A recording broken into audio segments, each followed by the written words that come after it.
podcast. Just go check out Mac and Cube. It's always cut up for you hour by hour. Another thing that is cut up for you are some of these deals that you're going to get on the lot at Bill Smith Buick. They'll cut these prices, that's for sure.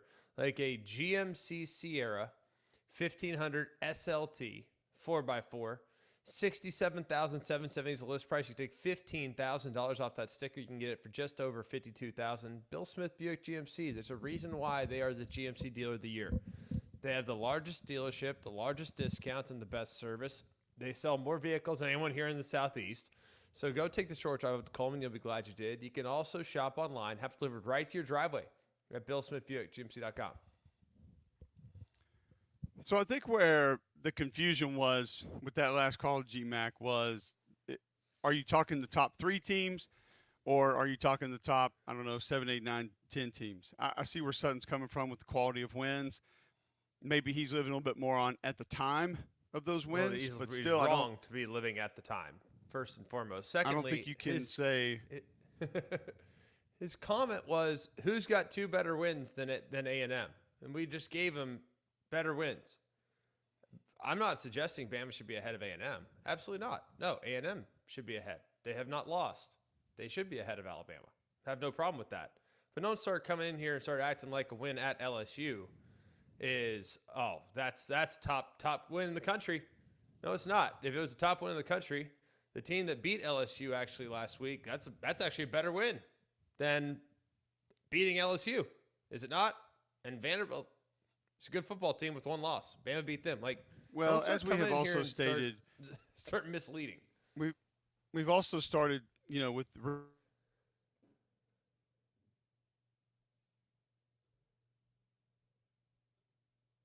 let's just be real. You and I are not going to think this way.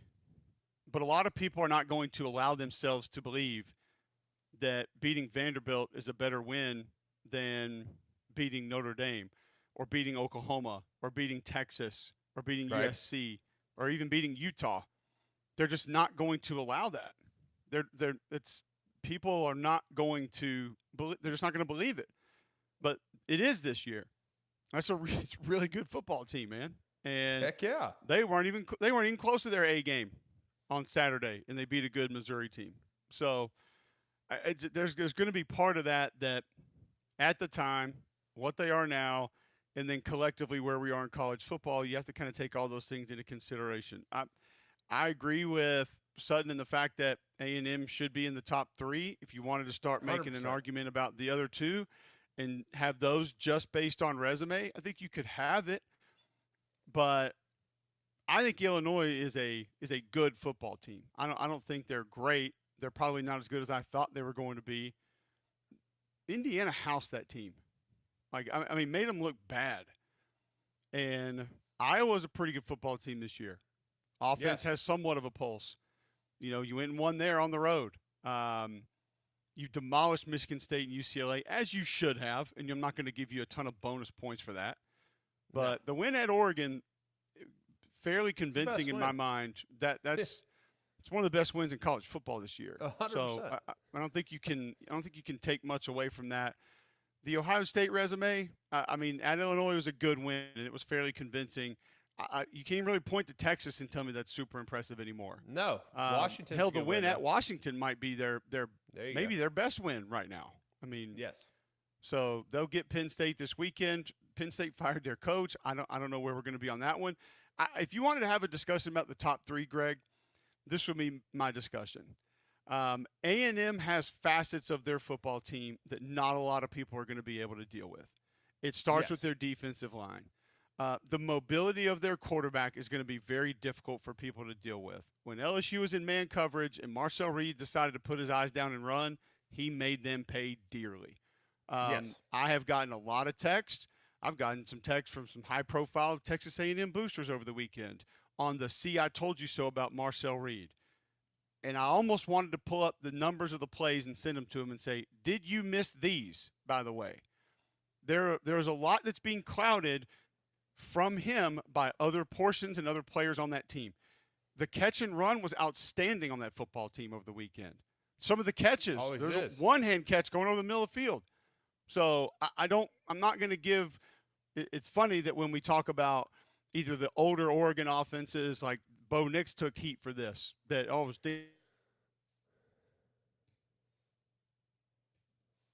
but when A&M runs a crosser and it turns into a 60-yard gain, that's great quarterback play. So you can't have all of them be the same. And Marcel Reed does some really good things. He still misses throws. He still makes some very questionable decisions. But I think where you should be excited about it as an A&M fan is they are growing into having him be able to operate with all of it. And that is design quarterback run, which they didn't have a lot of early in the season. Being able to leave the pocket at the right times and knowing how to do it and being decisive with it. He's getting really good at that. And being a very good pocket passer, which, by the way, as you just stated, with those receivers, he doesn't need to be an elite pocket passer. Just distribute the football, and you're probably going to come up with a couple explosives every week. So that's what I would be excited about. And I would say with Indiana, I think they're a great team with some really good players. I think that offensive line is fantastic. I think they have maybe the most efficient quarterback in college football. Speaking of decision-making, accuracy, things of that nature, I think you probably take him over a lot of guys that you're going to see. Yes. With Ohio State, I would still say I don't 100% know yet. And I think it's fair to say that. There are parts of that team that I love. We know the receivers are talented. The offensive line can bludgeon you. I think the quarterback has done some things that are really impressive that not a lot of people have either seen or just want to talk about. And I think their defense has a ton of speed. I don't think they have as much blunt force trauma up front as they have in the past. So, and I think they have a safety that makes them totally different on defense with the things they're able to run. But also, based on who they've played, I don't know if I'm putting them on the A++++ shelf, or are they just right there on the A shelf with A&M and Indiana right now? I don't necessarily know on Ohio State yet. I'm fine with them being one because they've looked impressive. But A&M's been tested. I think Indiana's been tested. And I'm fine with where all three of them are ranked. And it doesn't matter because 12 teams are getting in at the end of the day. Here's the thing. A&M, I think, looked fantastic. If they play the way they played in the second half of that football game, I think they could beat anybody in the country. I really believe that. I think they're that good. I think Marcel Reed had a couple of really bad moments, but that was probably his best game. The decisiveness of how he ran it, when he ran it, I think the speed and explosives. Here's the thing about A&M.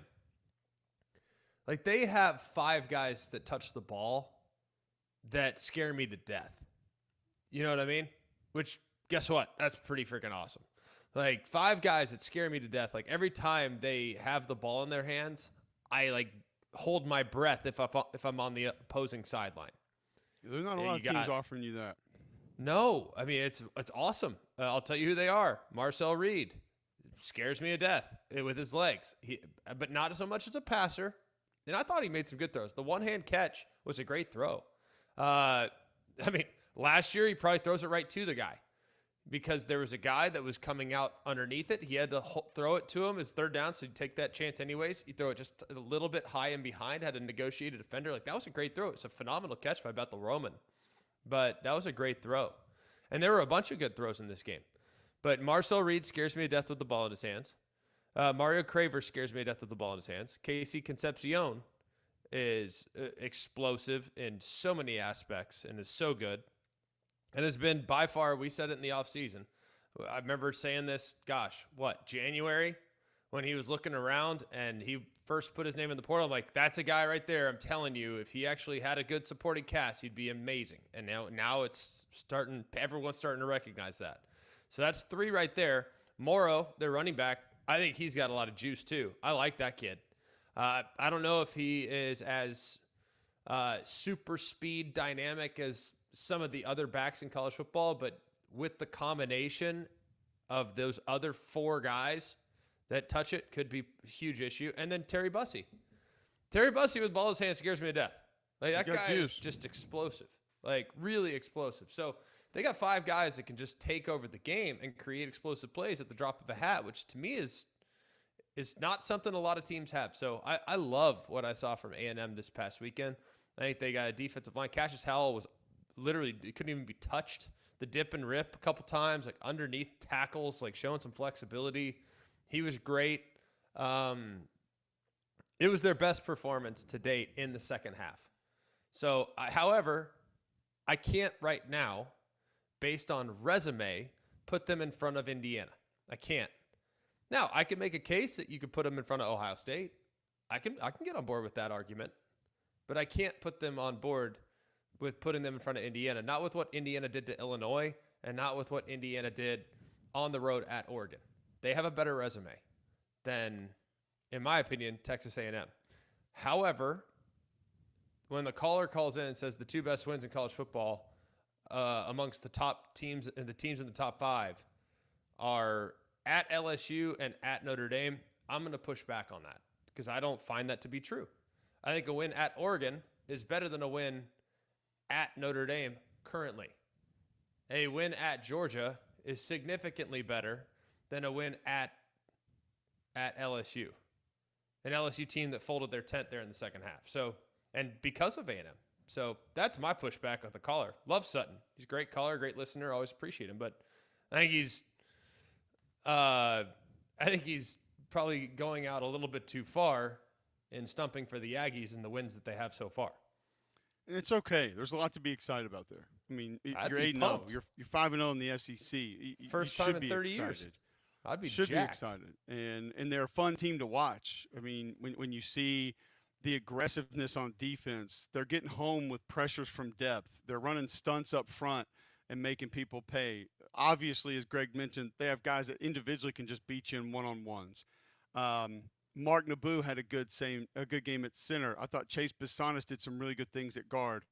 If that group is ever really allowed to just sort of get lathered up, I think they can move you, especially with how Crownover plays in the run game at right tackle. Like, they're going to be a group that I think is one of the better offensive lines in college football when this thing's all said and done. So there's a ton to be excited about, man. But every now and then you have to allow your excitement and your elation not to get out of hand. And I'll say this, Greg has been really high on LSU this year. I have not. At the same time of how good you looked, it is a one-dimensional football team that has had almost no semblance of a run game or balance offensively, and 2 turnstiles at the tackle position. So just that can also be stated. Your best player on defense was not available. That can also be stated. So it was great. It was an awesome weekend. It was an impressive win. But great. There are always other things to how certain things go. I think they're a top 3 team in college football. I have no problem with it. And they have things that people can't deal with. You also had no mobility at quarterback in that game that you just played. You know what that allows you to do? At times be completely irresponsible with how you pressure them. Because he ain't going anywhere. And it's a bad matchup for LSU, in my opinion, going in. But A&M handled their business the way that they should have. And they're a really good football team. That was a fun game to watch on both sides of the ball for A&M. I'd love to root for a defense that was doing those things every week, man. Like, it's fun to watch that group. I mean, 5 inside, 11 inside, like 17 on the edge. It's not just Cassius Howell. They got a bunch of dudes. I mean, 21 sitting there pounding hammering his D tackle's rear end to go move down inside because he knows where everybody's supposed to be lined up all the time. Like, they're a fun group to watch, man. So I think they're great. It doesn't matter if there's a better win or 2 better wins or no better wins. Like, they're having a hell of a year. And they got a chance to do some special things. And there's always things that you're going to have to clean up. I mean, if we had the head coach on the show right now, he wouldn't be sitting there pounding his chest on wins. He'd be sitting there telling you things they got to clean up and they got to get better. But I think they're a bad matchup for Missouri. I think Elko's been great against that offense anyway. Missouri's having trouble with the stretch play right now, and if they can't get that going, then that obviously not having their quarterback in the game is going to hurt them too. South Carolina won't be able to block them at all. Samford is Samford. We do know who that is, though, based on the logo. And, Texas is Texas game. Which, by the way, I mean, I can't go back to the 1985 Texas A&M game. I can't recall this game being this mismatched stylistically, maybe ever. This will be a terrible matchup for Texas. And no, we're not. I mean, it's kind of ridiculous we're sitting here previewing Thanksgiving weekend games. But I'm just telling you right now, it is a really bad matchup for Texas this year. Like, the things they struggle with, A&M is really good at. Like, those edge defenders that love to fly up the field, Marcel Reed can make them pay big time. The offensive line will be able to handle the girth and the power, and that offensive line for Texas will not be able to manage the Texas A&M front. They will not. So. It is no, I agree with you. I do not think it's a good matchup for Texas at all. I also think that A&M. I don't think A&M's a very good matchup for anybody. If you want me to be completely honest, just with how good, fast, and athletic they are on the edges, the one play, turn the game, shake the game potential on offense on every single down. Do you realize they're to me, a great indicator of overall team dominance is starting field position. Nobody ever talks about it. Nobody ever thinks about it. But to me, when your drive starts in the second half are the 44-yard line, so pretty dang close to it because of a great kick return to open the second half. The next possession, the next time you touch the ball is a punt return to the house. The possession after that is the 50-yard line. A possession after that is the plus 33. They're getting the ball at the plus 33. The drive starts in field goal range. And then later in the game, because of a fourth down stop, you start at the plus 29. Those are some of the drive starts in the second half of that football game. Like that to me is an indicator of overall team dominance in all three phases. So I think they are in a great spot. Oh, yeah, by the way, they got a guy returning punts for touchdowns. Just throw that in there. Yeah, he's unbelievable. Yeah, he's amazing. So answer me this right now. Neutral site. Who you taking? Ohio State or A&M? I'm passing on it because I don't know yet. It's too early. I don't disagree. I think it'll be. I think it's a literal. It's almost a coin flip. I'm telling you, it's a lot closer. Based on what I saw in the second half of that football game, I would have said Ohio State by 7+ going into last week. I think it's a lot closer with what we saw in the second half of that football game. Oh, I really do. Which says an awful lot. Coin flip right now. Which says an awful lot about what we've seen from A&M because I've loved Ohio State this year. I'm trying to think of where I think A&M has distinct advantages there. And by the way, I don't think Ohio State has distinct advantages against A&M. I really don't. I mean, that one could come down to special teams, and I might lean A&M. I don't know. Do I need to go look at field goal kicking for both teams? Where are they? I think it comes down to how will A&M account for the wideouts. I think that's the tricky part. But if the pass rush is breathing fire, how's Ohio State going to account for A&M's wideouts, though? I mean, about to say, I think A&M's front is much more concerning than Ohio State's defensive front. Now, I think Ohio State's very stout, very, very stout. But if it becomes a throw-a-thon, if it's all about throwing the ball and wideouts winning the game, right now I feel like A&M's pass rush is much more disruptive than Ohio State's pass rush, just exclusively along the defensive line. All right, John, do we have anybody on hold that still wants to get in? Is Amy in Baton Rouge there, wants to chat LSU? Well, Amy, we will try to get to you on the other side. I apologize, but we need to take a break, and we'll take your calls and get your feedback right after this on Jocks.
All right, welcome back in. McElroy and Cubelic in the morning. I will say, to maybe go against Sutton further here in this conversation, the best field goal kicking team in the nation, your Indiana Hoosiers at 48 for 48. Who's your? The planets, everyone. Earth's All of 'em. Indiana Hoosiers? All the fans is. Every single one of them. Love that. They got to be number one, right? Bump them up. By the way, Has Alabama to also be. perfect on field goals this year, just not 48 of them. So Wait, what? I don't even know what that means. Talking about extra points? Did I Definitely not see perfect on field goals. 34 for 34. PAT kicking. Oh, PAT. Yeah, extra points. Yeah. Big all on right. big on extra points. Hey, if you don't make extra points, you lose. That's what I've been told. I've been told that. A lot of people think that. All right, before we go back to the phones, a couple ways you can listen. Always remember, online, jocksfm.com. The app is in your app store. You can download that for free. Watch live on YouTube. Search Jocks945 or tell your home smart speaker to enable the Jock skill.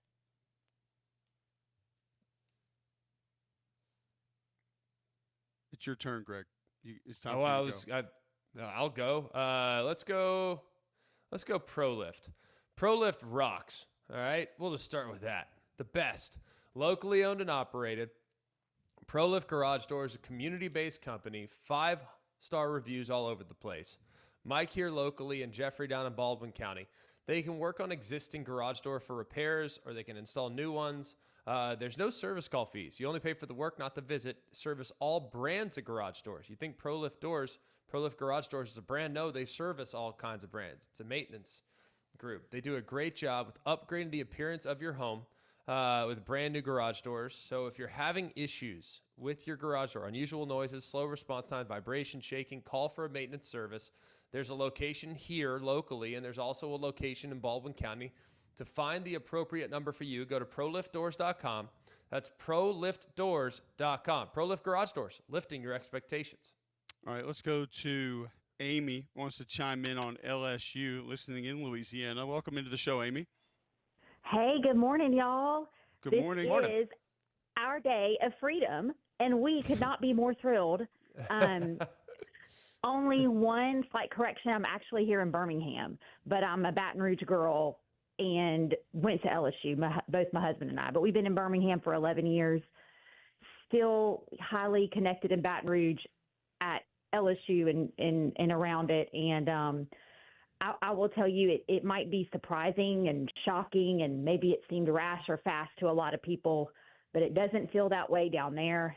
And we can't wait to see who's next. I will tell you, it will be the governor and Austin Thomas making that hire. Austin Thomas, of course, is the GM, and they did speak to Pete Golding yesterday as the back channels. Of course, Pete's from Hammond, Louisiana, and so I'll let y'all do with that what you will. I don't know if it for sure ends up being Lane Kiffin, but I can tell you we could not be more thrilled to have that arrogant, stubborn, know-it-all out of our state for good. Let me ask you this. Who do LSU fans want? I think they want someone that loves LSU and loves the state of Louisiana. Does not mean they have to be from LSU or from the state of Louisiana, but we want someone that does what Brian Kelly never did, and that is lean into the state, lean into the fan base. They will be your biggest supporters, your biggest cheerleaders.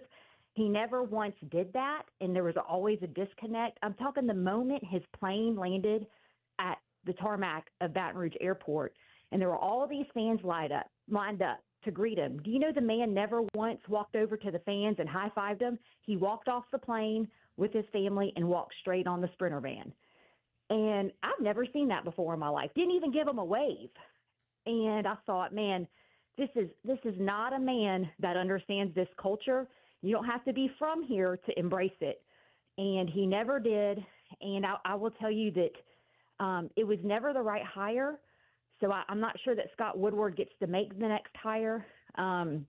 That's my biggest Ross question Delling, here, Amy, is what happens next yeah, with Scott Woodward in the athletic director situation, and right. then does a new AD come in, have real influence? Does he still have influence? I just don't know the answer to those questions. No, the governor will make the hire. So Is that good or bad, though? Well, Ross Dellinger has a great article that he posted last night on Yahoo Sports. You should read it. You should have him on Jocks to talk about it. He's coming on at 9:30. He'll be on the show at 9:30 Okay, today. well, then you're going to get all this information straight from him, and there's no one better than him. This all went See, down I embraced after LSU. Governor I know what you guys want. I embrace it. I embrace LSU. I know what you guys need. I'm bringing it in for you right there. I'm all about it. I'm high-fiving you at the fence right now. Thank you, Cole. And, I often will, on Twitter, I will often reference you guys because I get so fed up with not all of them, but a lot of the radio at 104.5 ESPN down there. They held water for Brian Kelly, and I can't figure it out why. But my suspicion is because Matt Moscona got blackballed by Coach O, and he couldn't cover the team the whole time Coach O was the coach. And so when it was official and he was no longer interim, because he was so vocal about not wanting it to be Coach O, right or wrong, good or bad, I'm not. He's entitled to his opinion. I just wish he would have done the same with Brian Kelly. And anyway, so I'm like, I hate the feeling that I'm getting more accurate, honest reporting from you guys on what is happening week in, week out at LSU than I do from the local guys down there. So thank you from a Baton Rouge girl living here in Birmingham. You're welcome. We appreciate you tuned in. And the worst of them all, Gordy Rush, will join us after our next break from 104.5. So just so everybody knows, he will be with us then. Let's quickly get to Andy in Wetumpka, and then we will take a break and go to Gordy Rush, who is the LSU sideline reporter for radio broadcast. Welcome in, Andy. Hey, fellas, Cole, Greg, fellas, y'all kill it every day, man. Y'all do a great job. Just keep up the good work, fellas. Paul's going to need a replacement, and one of y'all definitely be able to do it one day. It's funny how fast a year can go by, because a year ago, the conversation was how in the world these universities going to raise the money for NIL, how are they going to do it, ticket prices. And now, we're not even discussing that.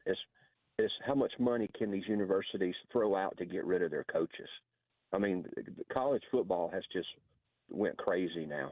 It's unreal. $169 million in buyouts already owed to coaches fired this season, Andy. Fellas, we are in the wrong line of work. I'm here to tell you right now. Yes, we are. It's unreal. But with that being said, though, fellas, I mean, your last caller, she did a great job. She hit the nail on the head with everything going on down there in Baton Rouge. But I honestly believe that LSU, they're not going to go after a Pete Golden. They want to go after somebody that's going to definitely be a game changer the way they had in Nick Saban. And there's only one man that can fit that bill. And right now he's the head coach at Ole Miss, and they're going to throw everything they can at him. And I honestly believe he would be a great fit at LSU, because he would own the recruiting stage down there. And I honestly believe he would turn it around. They're going to throw the bank at him. Just get ready. I don't know who's representing Lane Kiffin.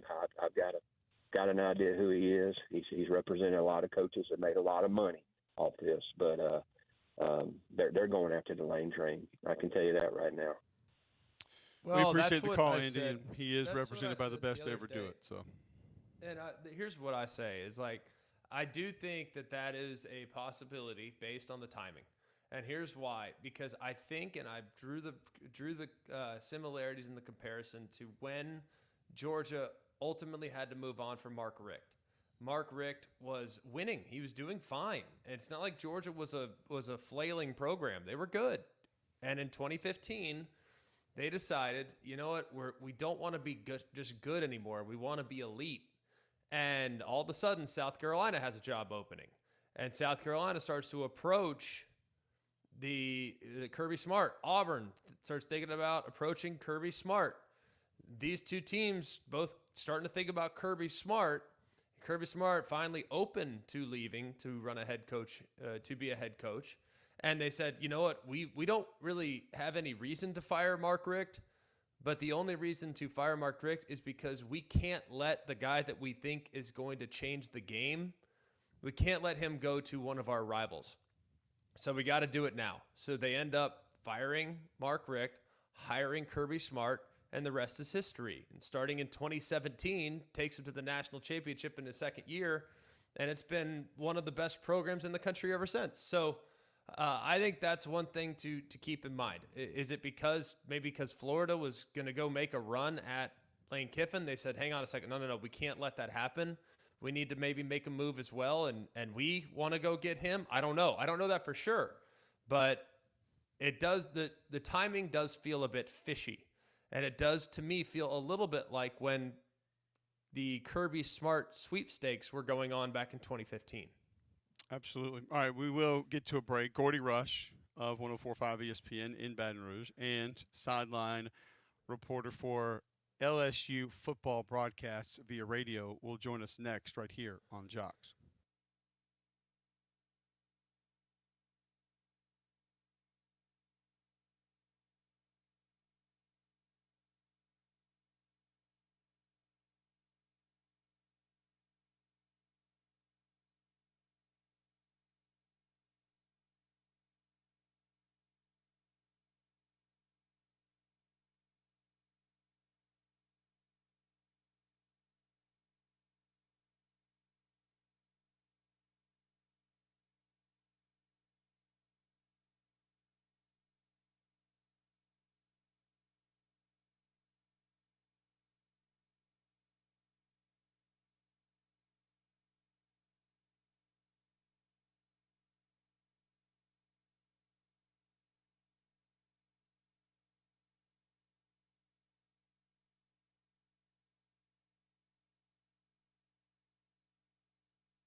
All right, welcome back in. McElroy and Cubelic in the morning, 8:36 a.m. Monday, October 27th. Pretty good timing for Gordy Rush of 104.5 The Zone in Baton Rouge, also sideline for LSU radio broadcast.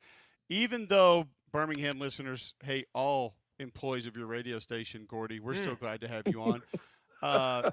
Joe Sloan announced LSU just announced Joe Sloan has been fired. Who's Okay. going to sort of steer the ship here for LSU through the rest of this season before they actually do go find a new head coach and mostly new staff? So Frank Wilson is the interim coach. He's been the running backs coach. Was head coach down at McNeese State. Was on board with Les Miles and also a member of Coach Orgeron's staff. So steady hand. One of the Louisiana best legend. recruiters in the one of the best recruiters in the business. Down from New Orleans, played actually played at St. Augustine High School. Middle school, he was at Edna Carr, two of the big powerhouses in the state. From what I understand, Alex Atkins, who's a tight ends coach, who came over from Florida State, he's a run game coordinator. I'm expecting he's going to be the one calling plays. So, what exactly went down in the last 36 hours? Because I believe, if I'm not mistaken, at around 8:37 Eastern time or Central time, LSU is in the lead, or at least close to it, right at halftime against a top 3 team, and then all of a sudden Brian Kelly's fired, like in the blink of an eye. So, what the heck happened? And help us understand why this accelerated so quickly. I'm trying to digest it because, Cole, you've been right there outside the locker room. I usually bring you a Powerade and kind of review the first half. And look, it was the first half where LSU matched Texas A&M's physicality. They had 2 big turnovers. Tiger Stadium was lit. Offensively, finally, you saw commitment to the running game. Freshman running backs, Harlem Berry started. He was averaging 7 yards a clip. The 2 running backs had 86 yards total rushing in the first half, and not accounting, of course, Nussmeier had a minus 18 in sacks. And probably more importantly is the first time I think Nussmeier showed a little life in his arm this season, in which he was able to push the ball down the football field. They had a 41-yard pass to Berrien Brown to set up a touchdown. I think 2 slants in the middle of the football field, and something more than bubble passes and some of the things that I think we had seen this year because of Nussmeier playing through whatever injuries that, he did. And then A&M took the opening kickoff. Offensively, I don't know who changed play sheets, but they went away from the run. Berry had 1 touch in the third quarter, the first play of that game. LSU went 3 and out. They punted the football. Texas A&M and Concepcion took it back for a touchdown. And the next thing I looked up, it was 49-18. And Tiger Stadium emptied. The Texas A&M student section moved over to LSU student section. It was an Aggie takeover, and it's just been whirlwind. Gordy Rush of 104.5 The Zone in Baton Rouge, also sideline for LSU radio broadcast, joining us now on the Higginbotham hotline. Has this been sort of mounting?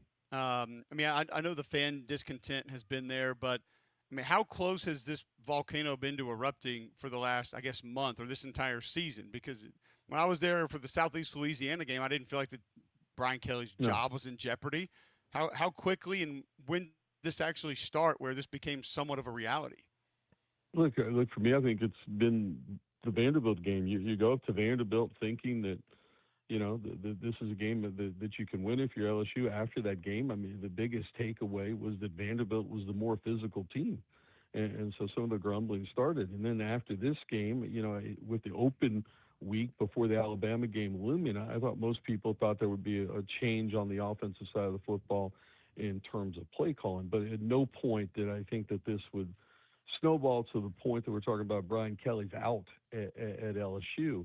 And I just think you had to be in that stadium, the fourth quarter of that stadium. And again, the way that A&M in the second half just out-physicaled LSU and the manner in which this game went down for this to jumpstart what happened yesterday. So where do you think, and we talked to a caller a moment ago who's from Baton Rouge, has deep admiration for the university and the job, and she said, and it makes sense, that whoever the next head coach is really needs to embrace the culture of the state of Louisiana. Now, I'm not from Louisiana. I don't know what that looks like. But how important is it to have a guy that the fan base and signs off on just because they have a certain expectation of how the coach is supposed to act in the community and embrace the culture of the state? How important is that? Look, I think that's all. That's important. I think that there's a connection, but the fit is winning, right? Nick Saban was from West Virginia. Les Miles was a Michigan guy that came from Oklahoma State. Jay Johnson, who's a baseball coach at LSU, is a West Coast guy that came from Arizona, and all he does is win. And I love Jay to death, but Jay's not warm, fuzzy, and friendly all the time. He just wins, and I think anybody that wins embraces the culture. I just think the fact that Coach Kelly, Brian didn't win. And, I thought coming from Notre Dame, he had made steps in trying to meet the culture halfway. I'll give you a great example. Beth Rex is the assistant he brought down from Notre Dame, and they weren't used to. Former players would go in and work out in the LSU weight room, and they shut that down when they got there. And one of the things she said, well, you didn't have former players really living in South Bend, Indiana. And so when you're not winning, I think all that stuff compounds. Look, I think they need to find somebody that, one is going to bring back the DNA of LSU football, and that's tough, physical, exciting sort of football. And I think that more than anything, when you start getting pushed around by Vanderbilt and you get physically dominated by A&M, and you go back to 19 and those teams to when LSU was playing the Jimbo Fisher teams, LSU was the more physical team in that matchup. All right, so Gordy Rush is joining us on the Higginbotham Hotline. He works for 104.5 The Zone in Baton Rouge. He does sideline for LSU radio broadcast. Ross Dellinger is not reporting, but is sharing information that Tim Rattay will call plays for LSU. Okay, then that's Frank's decision. I'd heard Alex Atkins last night. Then, well, hold on a second here. Hold on. Okay. Here's what. I don't know if we can trust this or not, because Dellinger tweets, Tim Rattay, an offensive analyst who arrived in Baton Rouge from Oklahoma State, will call plays for LSU. According to Matt Moskina. So I don't know if we can trust this source that Ross Dellinger has or not. Is that Moscona? Who? No, Who is it? Is that no, can't Moscona? be. Different Matt- guy. The Bama's burning guy?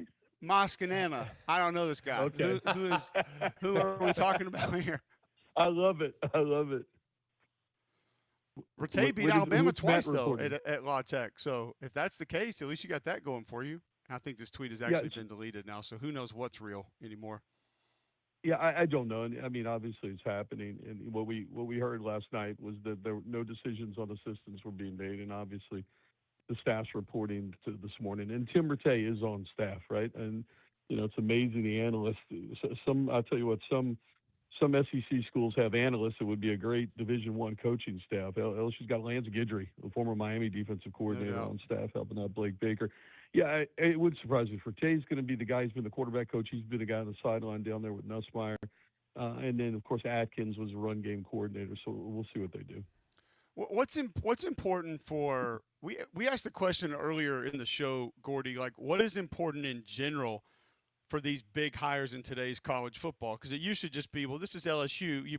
Proximity to talent, you've got the brand. I mean, you could just recruit. You could take the Snellenberger approach and, recruit a 50-mile radius around your campus and probably win 10, 11 games every year. But there's a lot more that goes into it now. Take us a little bit deeper of what this coach needs to be in order to really win at LSU. Because you look at that roster and it's like it's not all these homegrown kids from Homa, New Orleans, and from Baton Rouge. But that's not what a lot of college football rosters are this day and age. What other traits, like when you go a little bit deeper, are going to have to be present for this next coach to win? It's interesting because I think we're learning on the go here. But when I look at the people that are successful today, you look at what Dan Lanning's done up at Oregon and obviously, Kiffin. I think it's the ability to connect with these kids and be able to connect with these kids because you're getting them for 12, 18, 24 months now. And I don't know that you can do the CEO role where you're over the top and you've delegated. And I mean, you're having, real discussions throughout the year. I mean, I'm sure that's one of the things we're going to see here from the, for LSU.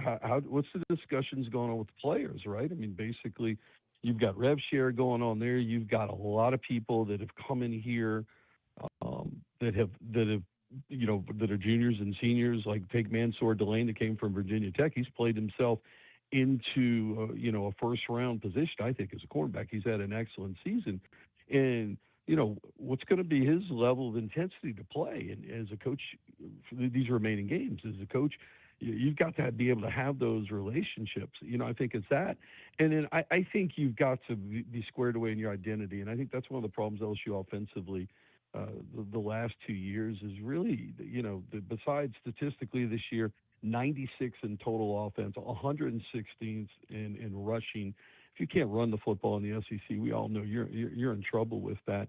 But I think the coaches that have their systems, like what or Lane Kiffin is able to do at Ole Miss, and then Tim Beck at Vanderbilt, where you're able to have some continuity. How quick can you teach this offense year in and year out and have some continuity so you're not starting from scratch each year?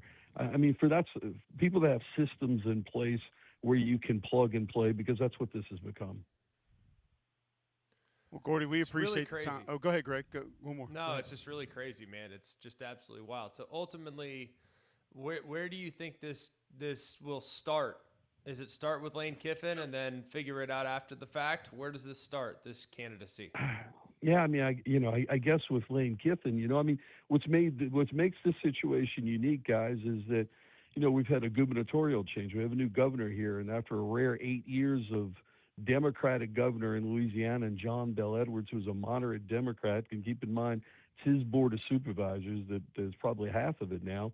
Jeff Landry was on part of the ticket in which Trump won, so you're back to a Republican governor out there that has his own people on the board of supervisors, and in the last year or so, they've let 8 of the top 10 officials go over at LSU, and we saw yesterday he tweeted out the board of supervisors needed to retweet the rethink the raising of ticket prices in Tiger Stadium. So it's rare that you have a governor that's now voicing this in place. So, I'm fascinated. LSU doesn't have a president right now. They're within a month of naming a new president. The athletic director and the governor have different political thoughts for however we want to put that out there. And then, you've got this search that you're trying to get done. And I think the biggest thing is we all know coaches. If I'm a head coach, yes, LSU is a really, really attractive job. What does alignment look like? Who's hiring me? I've got to be aligned, and everybody needs to be on the same page for this thing to work, because not only is it college football and so forth and so on, where are the boosters, and how am I going to get the money to help the rev share and the NIL and everything going on? So it's going to be a fascinating search. I mean, I'm just throwing names out there. How do you not start with Lane Kiffin right now? And obviously everybody's familiar with Lane, and does Lane want to leave Ole Miss right now? You can get all your goals you can hit all your goals that you want over in Oxford.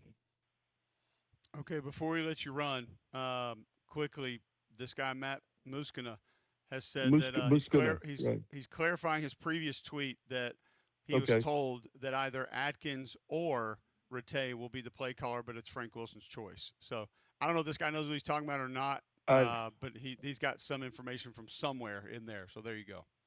That's the guy that does the Bama's Burnings bit. You can reach him at matt@1045espn.com. Please don't send me any emails. matt@1045espn.com. Best way to get him. You don't want the feedback from what he's doing out there on social? You sure? I pride myself in never letting my phone battery go below 20%. It was at 8 most of yesterday. So, yeah, I'd like to take the week off. Gordy, thanks for hopping on, man. We really appreciate it. Good stuff. Have a great week, guys. Take care. All right. Gordy Rush of 104.5 The Zone, sideline for LSU football. It's going to be complicated, Greg, no matter where they go, no matter how they do it. And we'll discuss it more next right here on Jocks.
All right, welcome back in. McElroy and Cubelic in the morning, 9:53, Monday, October 27th, right here on Jocks. We're going to continue talking LSU. We're going to get back into some of the games over the weekend. When we come back on the other side, Tyler Watts gives us his thoughts on Alabama, South Carolina from inside Willie B. Saturday afternoon. Going to have to wait to hear us talk more about LSU, Greg, but one thing you never have to wait for is your dental care. That's because Family Dental has you take care of the urgent care office, where you can be seen the same day in several locations to make it easy on you. All you got to do is just go and take a peek at it. It's amazing. They'll get you on Fridays and Saturdays, and they have several locations in Hoover, Fultondale, Homewood, Trussville, and Alabaster. Call them today. You can get in same day. Appointments include free teeth whitening, and most insurance plans are accepted as well. So call them today. 874-9605. That's Family Care Dental, 874-9605. All right, so we'll get into how Alabama looked, get into that game. We've mentioned the LSU job now being open. That makes LSU, Penn State, Florida, Oklahoma State, UCLA, Arkansas, Oregon State, UAB, and Colorado State currently open. We heard Paul earlier in the show, Greg, say he doesn't think it's close to not only jobs being open, but big jobs potentially being open. This has the chance to be a tidal wave that hasn't even really begun as far as big name coaching jobs are going to be open in college football this year. Yeah, and I think it'll be fascinating. Probably as wild a year as there's ever been. And you can feel it coming. You absolutely can feel it coming. So we'll see if it does. But either way, man, it's I don't think we've seen anywhere near the end of what's coming. That's for sure. What's the best job that's open right now, in your opinion? LSU. Yeah, I asked the question on Twitter, and most people that are responding are going LSU. There are a couple of Floridas in there, but the majority of the response has been LSU. Travis Peak says Kentucky, which I didn't know was open, but maybe we will add that one to the list.